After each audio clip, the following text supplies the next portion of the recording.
Okay, now we're standing in front of a tree that is quite a different situation.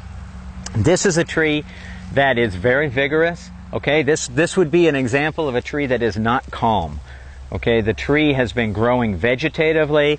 It has a very light crop. Even though this tree can be very productive, this individual right here is growing too vigorously, and that means that it does not fruit well. That is completely opposite of what we're trying to do. So what we're going to do is we're going to work with this tree again in order to get it calmer, to calm the tree down, and to bring this tree into a vegetative state. So what we're going to do, first of all, we're going to bring in the sides a little bit. We're going to tip these, or actually shear these sides in close. We want our tree to be maximum about 6 to 8 feet thick across the width between the rows, okay?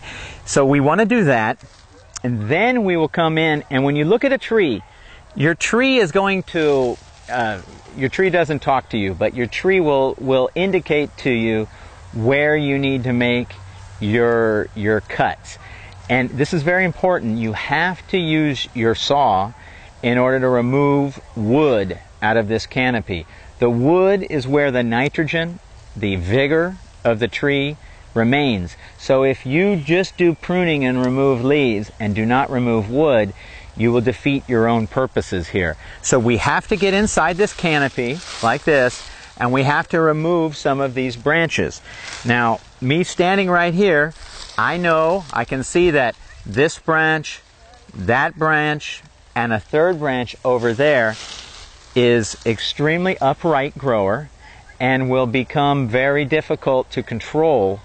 It will tend to be overly vigorous as the tree goes. So we have to work again at getting this tree under control. So, as we come inside here into the canopy, we look at this canopy and we see this is the branch that I want to get out of here. I want to remove this again because the idea is this branch is maintaining all of the nitrogen, so I want to remove some of the vigor out of this canopy. So I have to do that by removing wood. The other thing is this is the most upright part of the canopy, and I'm trying to maintain height. So this is the branch that you want to take out. Now when you make your cut, you have to make your cut. It doesn't take a big saw. These trees here are 5 years old. We make our cut like that, and then we remove this branch down. Now this branch that I just removed right here, like I've pointed out, I've taken out a lot of the vigor out of this canopy by removing the wood out of here. This wood costs you, okay? The leaves right here, this is the factories for the tree. This is what produces your sugar. This is what produces all of your fruiting. This is what produces your ability to make mangoes, all right? The wood is a necessary evil for a tree, but you want to minimize the wood the best that you can. Now, we're also going to remove this branch and mulch it off-site so that we don't end up sending this nitrogen right back to these trees. Again, we're trying to lower the amount of vigor in here, lower the amount of nitrogen that goes back to these. So that's the one branch.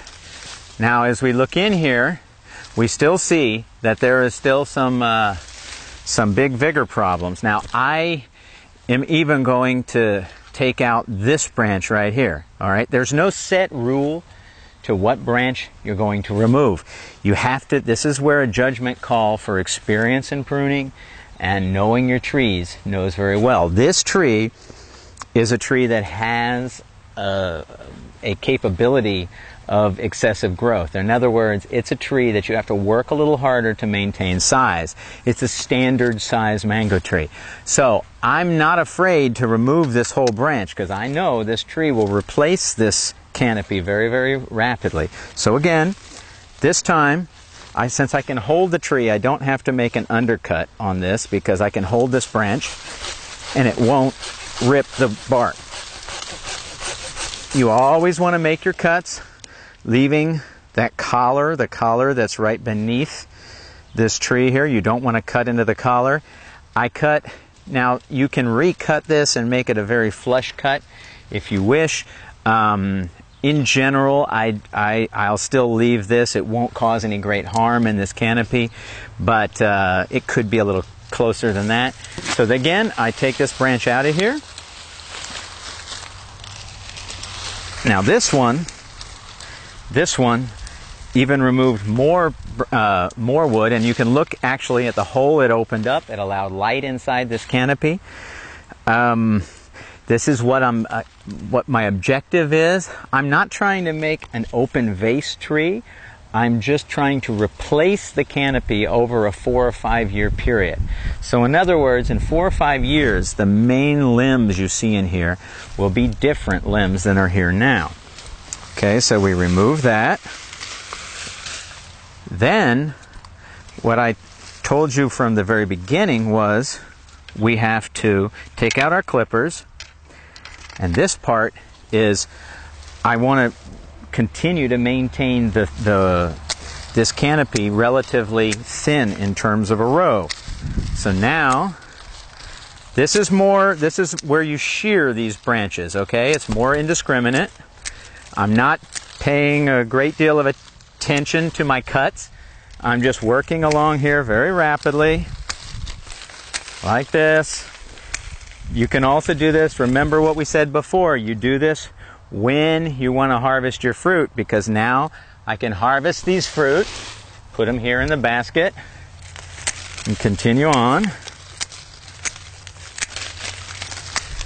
The other thing to be noted when you're trying to make a sheer face to a tree, remember that the top part of the tree is going to grow at a faster rate than this lower skirts of the tree. So you have to then come in and make sure and cut these higher parts of the canopy back in a little bit like this. So you make a bit of an angle going in. Now commercially, they cut trees with machines like this. You have one great advantage when you're cutting with your hands is you can be more selective. You can make the canopy more ragged, okay? Ragged in this sense is a good thing. You don't want uniformity of a wall. You want to have these holes, this entrance of light into here. So it's a great advantage when you do this by hand as opposed to doing by machine. Now, I can already see from here the other cut that I have to make within this canopy. So I come right in here.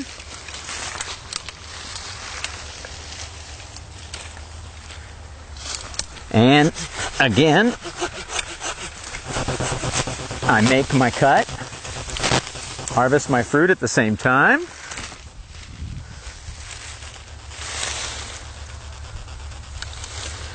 And I put the fruit in the basket, remove the branch to be removed later, and so forth. I go on around the tree and do the same thing.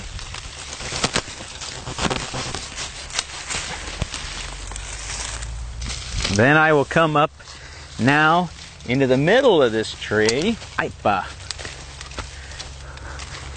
just got smacked in the face by a branch.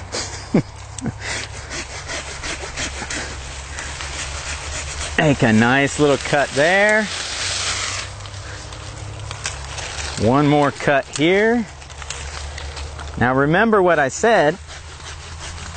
We're not making, these aren't peach trees, so we're not trying to make an open vase tree. So I left this branch right down the middle like this, which is okay. But I'm going to now take it and I'm going to tip it a little bit. Like that. Okay. Just tip all these branches inside here. Then you proceed to the other side of the tree and do the same thing.